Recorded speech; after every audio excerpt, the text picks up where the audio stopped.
আসসালামু আলাইকুম রহমতুল্লাহ। আলহামদুলিল্লাহ ওসলাতু ওয়াসসালামু আলা রাসূলিল্লাহ। বাংলাদেশ ইসলামী ছাত্র শিবিরের পক্ষ থেকে বন্ধু প্রতিম ছাত্র সংগঠন এবং বিভিন্ন কালচারাল এবং বিভিন্ন অর্গানাইজেশনদের নিয়ে আজকের এই মতবিনিময় সভার পরবর্তীতে আমরা যে সকল বিষয় নিয়ে আলোচনা করা হয়েছে এটা আমি খুবই সংক্ষেপে মিডিয়াতে অবহিত করছি।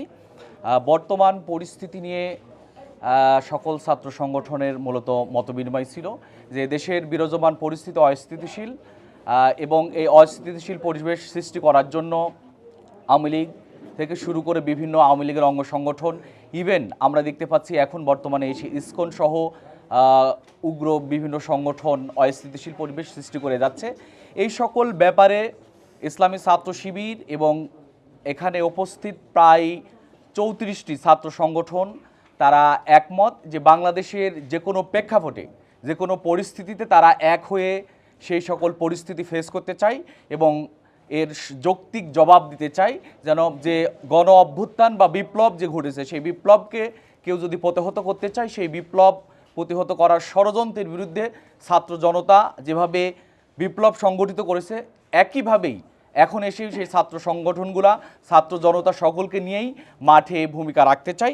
দ্বিতীয়ত যে বিষয়টি আজকের এই মতবিনিময়ে আলোচনা ছিল সেটা হলো ক্যাম্পাস পরিস্থিতি নিয়ে। আমরা দেখতে পাচ্ছি যে বিভিন্ন ক্যাম্পাসগুলা ছাত্রদের ভিতরে নিজস্ব কন্দল বা বিভিন্ন ষড়যন্ত্র চলমান আছে, এই সকল নিরসন নিয়ে আমরা কিভাবে কাজ করতে পারি সেই সকল বিষয় নিয়ে মূলত আমাদের আলোচনা করা হয়। এবং গুরুত্বপূর্ণ একটি ইস্যু ছিল যে ছাত্র সংসদ নির্বাচন এবং দেশে ছাত্র রাজনীতি নিষিদ্ধ নয় বরং ছাত্র রাজনীতির সংস্কার করা এবং সেই সংস্কারটা কিভাবে হতে পারে তার প্রাথমিক আলোচনা বা মতামত আমরা পেয়েছি, আলোচনাগুলো আসছে এবং এ ব্যাপারে সকল ছাত্র সংগঠনগুলো একমত যে ছাত্র সংগঠন বা ছাত্র রাজনীতি নিষিদ্ধ নয় বরং সংস্কারের মধ্য দিয়ে ছাত্রদের পক্ষে ছাত্ররা যেটা চায় সেই সুন্দর পরিবেশ সৃষ্টি করার মধ্য দিয়ে মেধার বিকাশ ঘটানোর পরিবেশ সৃষ্টি করা এবং সকল ছাত্র সংগঠন ক্যাম্পাসে অবস্থান নিশ্চিত করার মধ্য দিয়ে একটা সুন্দর পরিবেশ বজায় রাখা, এরকম কিছু বিষয় নিয়ে আমাদের আলোচনা করা হয়। এবং সেই সাথে গুরুত্বপূর্ণ আরেকটি বিষয় নিয়ে আজকের এই মতবিনিময়ে আলোচনা করা হয় সেটা হলো যে শিক্ষা সংস্কার, শিক্ষা ব্যবস্থার যে ত্রুটিগুলো আছে।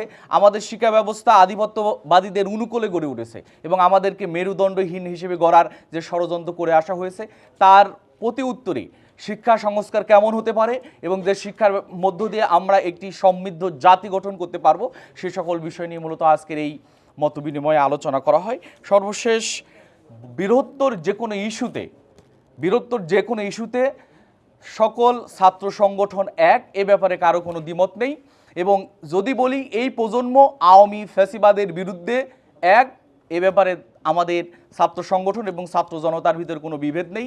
এই সকল বিষয় নিয়ে মূলত দীর্ঘ আলোচনা হয় এবং আমি যদি বলি আমাদের বর্তমান যে অবস্থা যাচ্ছে 24-এর যে আন্দোলন, 24-এর সেই আন্দোলনের যারা আহত হয়েছেন শহীদ হয়েছেন তাদের যদি সেই স্বপ্ন বাস্তবায়ন দেখতে চাই তাহলে ঐক্যবদ্ধভাবেই মাঠে আন্দোলন করার মধ্য দিয়েই আমাদেরকে পথ চলতে হবে এবং আজকে ছাত্র সংগঠনের 34টিরও বেশি ছাত্র সংগঠন আসছেন, তারা তাদের বিভিন্ন মতামত পেশ করেছেন যার মধ্য দিয়ে আমরা পরবর্তীতে আরও আলোচনার মাধ্যমে যেন সমৃদ্ধ বাংলাদেশ, ফ্যাসিবাদ মুক্ত বাংলাদেশ, দাসত্বের করাল গাছে যে ঘিরে রাখা যে বাংলাদেশ সেই বাংলাদেশ আমরা যেন দাসত্বর মুক্ত বাংলাদেশ গঠন করতে পারি, এরকম সকল বিষয় নিয়ে মূলত আজকে আমাদের সকল ছাত্র সংগঠনের প্রতিনিধিরা কথা বলেছেন।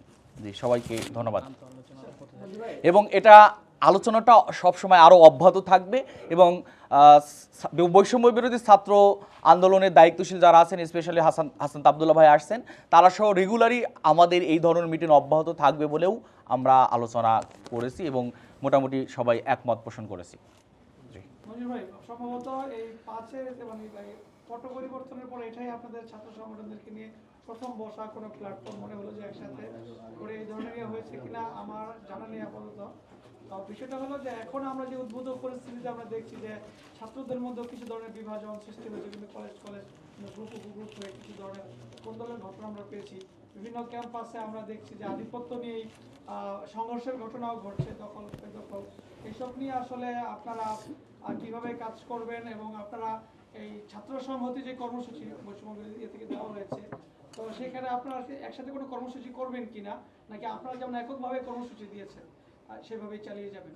আপনাদের অবস্থা। আচ্ছা, প্রথম হলো যে ছাত্র সপ্তাহব্যাপী যে ছাত্র সংহতি যে কর্মসূচি ছাত্র শিবির সেটা পালন শুরু করেছে এবং আমরা আজকে গতকালকে এবং রেগুলার সপ্তাহব্যাপী আমাদের কর্মসূচি আছে, যেগুলো আমরা রেগুলারই আমাদের স্টেটমেন্ট দেওয়ার মধ্য দিয়ে জানিয়ে দিচ্ছি। আমরা গতকালকে জুলাই 24-এর হত্যাকাণ্ডের বিচারের দাবিতে মহানগর বা সিটি পর্যায়ের বিভাগীয় শহরগুলোতে আমরা কর্মসূচি পালন করেছি, বিক্ষোভ মিছিল সমাবেশ, এবং আমাদের এই কর্মসূচি অব্যাহত থাকবে।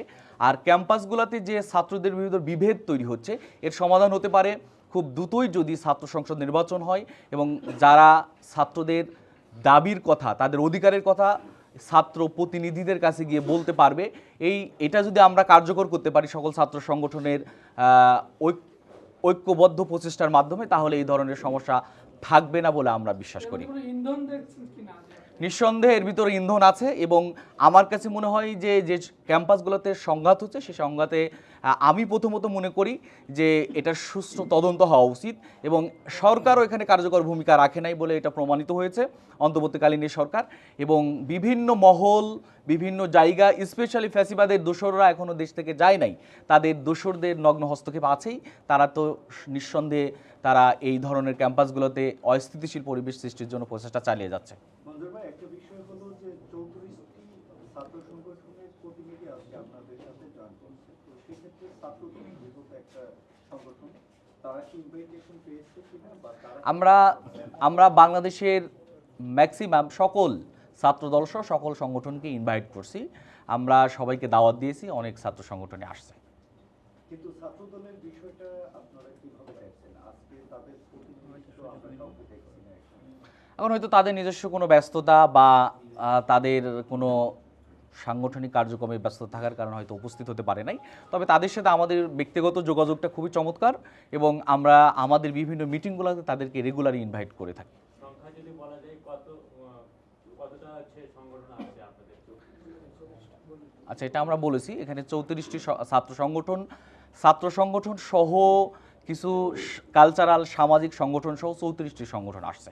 আচ্ছা মঞ্জুর ভাই, যেই বিষয়টা আমরা দেখলাম যে মাহবুবুর রহমান কলেজের শিক্ষার্থীরা প্রথম দিন হামলা করে প্রায় 3টা প্রতিষ্ঠান ভাঙচুর করে, পরবর্তীতে একটা রিভেন্স নেওয়ার জন্য সময় নিয়ে মানে একটা প্রতিশোধ নিবে এটা সরাসরি লিখে বল প্রয়োগের মাধ্যমে তারা কিন্তু পরবর্তী 12 ঘন্টার মধ্যে হামলা চালায় এবং এই দুইটা ঘটনায় প্রায় বলা যায় 100 কোটির মতো মানে টাকা হয়েছে। আইন শৃঙ্খলা বাহিনী সরকারের পাশাপাশি এটার অন্যান্য ছাত্র সংগঠনের পাশাপাশি আপনারাও কি এটার দায় এড়াতে পারেন কিনা? ছাত্র সংগঠনের এবং শিক্ষা প্রতিষ্ঠানের সাথে এটা প্রথম হলো যে ছাত্র শিবির তো নিয়মতান্ত্রিক ছাত্র সংগঠন, তারা তাদের নিজস্ব কার্যক্রম পরিচালনা করে থাকে। ছাত্র সংগঠন হিসেবে আমরা আমাদের পক্ষ থেকে সর্বোচ্চ চেষ্টা করেছি। আমরা বিভিন্ন যদি বলি সরকারের বিভিন্ন ঊর্ধ্বতন কর্মকর্তা এবং প্রশাসনের সাথে আমরা যোগাযোগের চেষ্টা করেছি। এই পরিস্থিতি যেটা তারা ঘোষণা দিয়ে আসছে, এই পরিস্থিতিতে তারা যেন ভূমিকা রাখতে পারে এবং কোনো অস্থিতিশীল পরিস্থিতি বা হত্যাকাণ্ড বা দুর্ঘটনামূলক কোনো ঘটনা না ঘটে। এক্ষেত্রে আমরা এতটুকু বলতে পারি, ইসলামী ছাত্র শিবির তার জায়গা থেকে সর্বোচ্চ চেষ্টা করেছে যেন এই ধরনের পরিস্থিতি সৃষ্টি না হয়। আর এটার দায়িত্ব আমি এই মুহূর্তে এসে বলতে পারি যে এই ধরনের যে ঘটনা ঘোষণা দিয়ে করা হচ্ছে, যেহেতু একটা সরকার আছে, মূলত এই দায়িত্বটা সরকারকে নেওয়া উচিত। কারণ সরকার নিরাপত্তা দিবে ছাত্রদের, সরকার নিরাপত্তা দিবে ক্যাম্পাসের, সরকার জনগণের নিরাপত্তা দিবে। এই জায়গায় কিছুটা বিঘ্ন ঘটছে বলে আমি মনে করি।